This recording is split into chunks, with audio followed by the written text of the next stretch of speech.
आपण पाहत आहात लोकधारा मराठी न्यूज, आवाज जनतेच्या हक्कासाठी।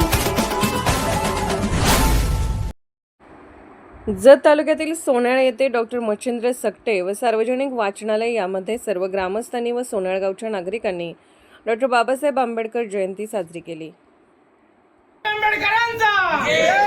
सत्यशोधक अण्णाभाऊ साठेंचा, क्रांती ज्योती सावित्रीबाई फुलेंचा, महात्मा ज्योतिबा फुलेंचा, छत्रपती संभाजी राजांचा, छत्रपती शिवाजी राजांचा। लोकधारा मराठी न्यूजला लाईक करा, शेअर करा आणि सबस्क्राईब करा।